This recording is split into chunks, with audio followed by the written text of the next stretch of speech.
You have found the Behind the Lines podcast presented by BetMGM for the NFL in week number 6. My name is Stephen Andress, managing editor at thelines.com, joined each and every week on this show by Christian Cipollini, the team lead on the sports trading desk over at BetMGM. In this episode, we will look back at the week that was betting in week 5 in the NFL, the biggest public wins, the biggest public losses. We will also look ahead to the early week lines for week 6 over at BetMGM, touch on some of the big storylines around the NFL from a betting perspective. And Christian and I will try and soldier through after a completely heartbreaking Game 2 loss by the Philadelphia Phillies on Monday night, Christian. You just had to talk about it, huh? I'm just trying to put the pod in a good frame of mind to start. Not want to be too depressed or anything. And that was brutal, man. I mean, I don't know. Tough. I don't know how we're supposed to work today as Phillies fans. Yeah, awesome game, but it was awful, and I hated it.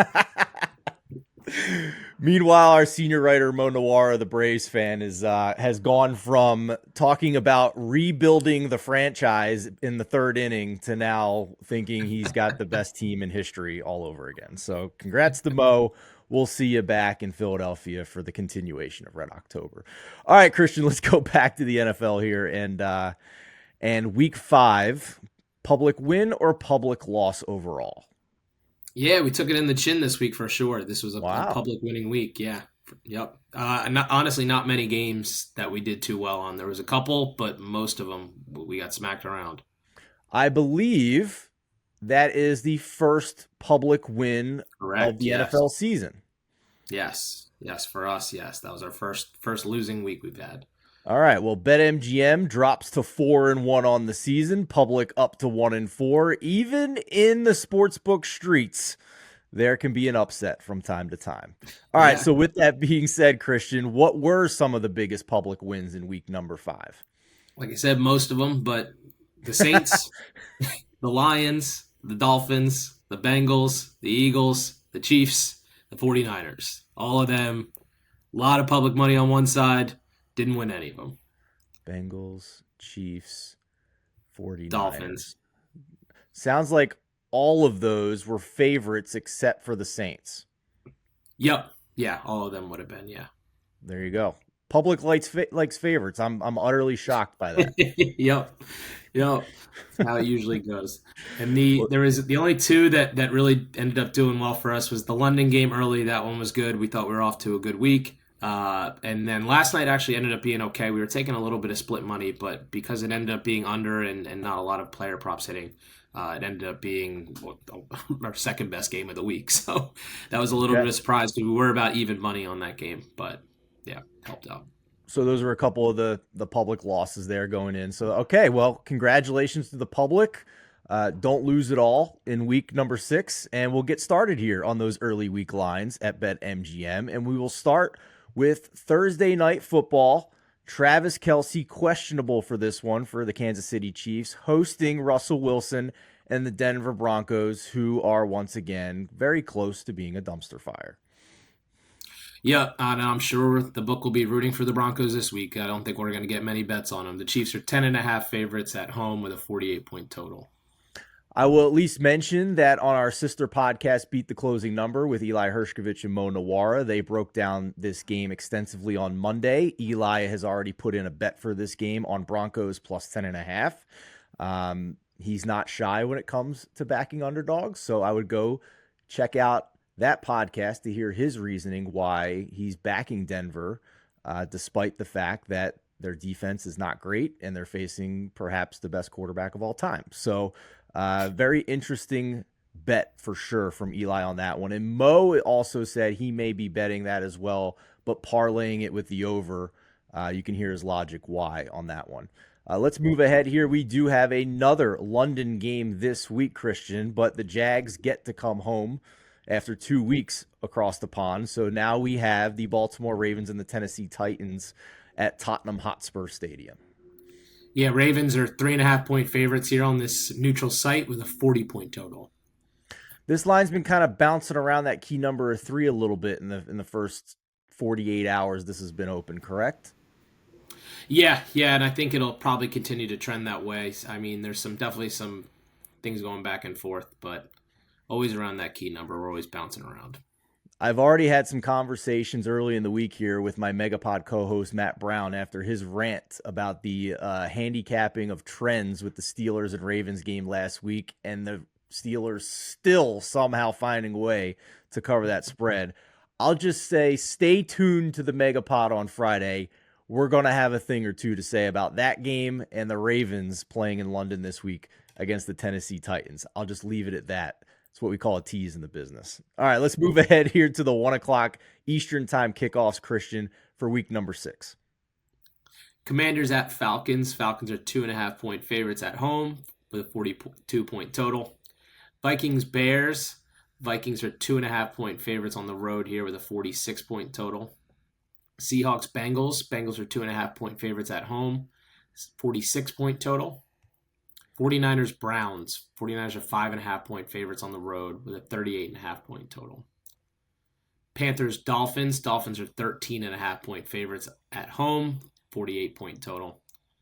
Colts Jags. Jags are 4.5-point favorites, 46-point total. And the last of the 1 o'clock Saints Texans. Saints are 1.5-point favorites on the road with a 41.5-point total. So this is the first week really of the season that we've seen some weather start to come into play. And of course, it's in Cleveland, the city that seems to get more weather-related issues when it comes to handicapping games than any other. So I do want to ask you about that in general, because we've already seen this total come crashing down a little bit from a number in the low 40s. Now we're past 39, down 38.5 in your spot and other spots.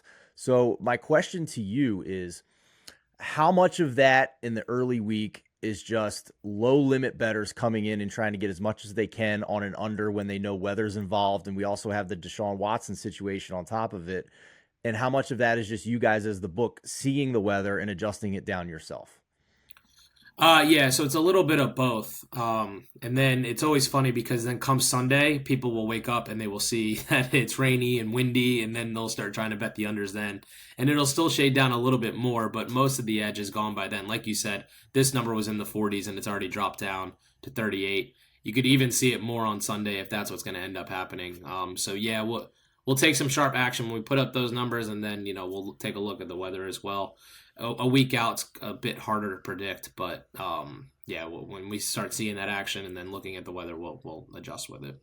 I mean, these adjustments that everybody, the reason I'm bringing this up is because, we're talking about adjustments being made 5 days before a game. And obviously meteorology has come a long way since, our parents were young and betting on games, but it doesn't mean that the weather is going to be in the forecast is going to be completely correct all the time. There are times I've seen where there's been a huge adjustment down on a total, and then Sunday comes around and the forecast is greatly improved. And if you're paying attention to that, well, then you can come back the other side and bet the over. Now, it doesn't happen all the time. At this point, most of the time, the forecast is correct 5 days out, but from time to time that happens. So it's just something to keep in mind that a lot of this is just forecasting, not just from the weather forecast, but also from a sports betting forecast of which way the number's going to go. So yeah, and a lot of times on those Sundays, sometimes those numbers get bet down too far, and then you'll see in the game the weather didn't end up being that much of a factor, and the game ends up going over by 5-6 points. So yeah, I think you make a great point. Like the adjustment comes early in the week, and perhaps anything coming later in the week closer to kickoff is an overreaction at that point, right? Yeah, a lot of times for sure. Yeah, interesting. Solid stuff. I also want to ask you about the 49ers. After the incredible performance they had, biggest blowout of the Cowboys in 49ers history. Number one team in the power ratings now from a gambling perspective? Yeah, we right now on the future side, we definitely have them as the favorite, and they've taken a bit of a leap over the other teams in that tier one, you'd call them. They've taken a little bit of a sizable lead. I mean, they've looked by far the best team throughout the season so far. Mostly taking care of business in most of the games they've played. So yeah, it makes sense. If the 49ers were an AFC team, would we see this much of a gap between them and the next best team in the odds? Because I wonder if the gap in the Super Bowl futures is as much about the NFC being an easier path. A lot of that is for sure, but they would still be the favorite at this point just because of the way that they played. They would look like they would still have the number one in the AFC or the NFC, but for sure, a lot of that plays into the fact that it's really looking like at this point them and the Eagles, just because they took care of the Cowboys. But outside of the Eagles, Cowboys, the Lions in there too. The rest of the NFC is going to be pretty beatable, especially for the 49ers. I have bumped the Cowboys down to my number 4 team in the NFC, and I have bumped the Lions up to number 3 slightly ahead of the Cowboys. Just to put a bow on this, the 49ers are the first team in Super Bowl futures at BetMGM to dip below 4-1. They are now at plus 375. The Chiefs follow behind at plus 550. The Eagles, the solid third choice at 7-1. And then we get into kind of the 8-1 to 15-1 range with the likes of the Bills, Dolphins, Cowboys, Lions. So that's where futures stand right now to win the Super Bowl at BetMGM. Okay, Christian, let's move forward here now to the late window of games in week number 6 and the early week lines over at BetMGM. You have 4 games in the 4 o'clock slate. Patriots at the Raiders. Raiders are 3-point favorites at home, 41.5-point total.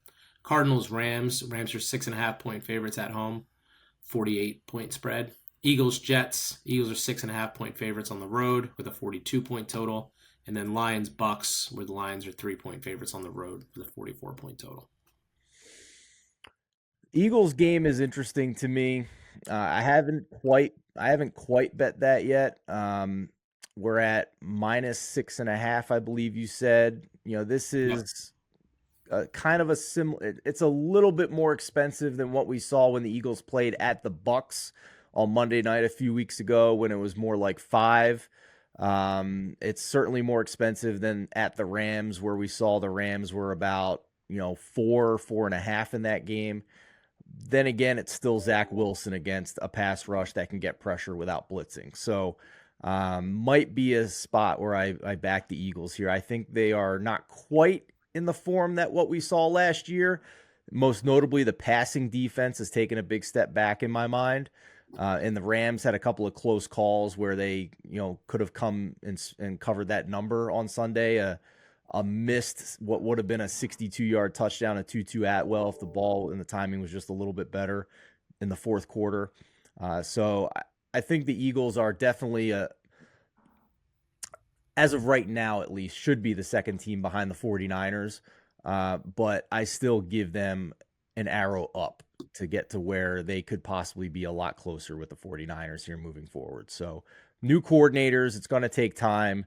And they've looked so awful that they're still undefeated. So, I mean, let's keep that in perspective as well, right, Christian? Yeah, for sure. I mean, they've looked a bit shaky, but it looks like they're playing at almost like a 65-70% of what they probably could be, but you haven't seen it yet. So that Jets defense is definitely really good, but I think obviously Zach Wilson and that defense getting to him, having him make tough and quick decisions is probably going to be the X factor in that one. I would much rather have great talent and needing the coaching to adjust versus not having enough talent and having the coaching do everything they can. I think we're seeing a perfect example of that with one of the teams playing on Sunday night, Christian, the New York Giants, who have a great head coach by all accounts and just doesn't have the talent, and they're a huge underdog to the Buffalo Bills on Sunday night. Give us the opening numbers on that one as well as Monday Night Football, if you would, please. Yeah, so Bills are 14-point favorites at home there on Sunday night with a 44.5-point total. And then on to Monday night, Cowboys again in prime time. Cowboys are 2-point favorites on the road against the Chargers with our highest total of the week at 51. Mo Nawara and I are in sync with the spread of this Sunday Night Football game and the way we're thinking about it. If we can get over 2 touchdowns, we're going to at least think about it because the Bills' defense is decimated. And is this a game where the Bills are really going to be interested in running it up like they did against the Dolphins?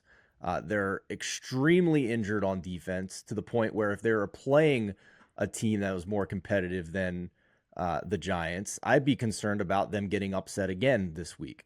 I don't think they're going to lose to the Giants.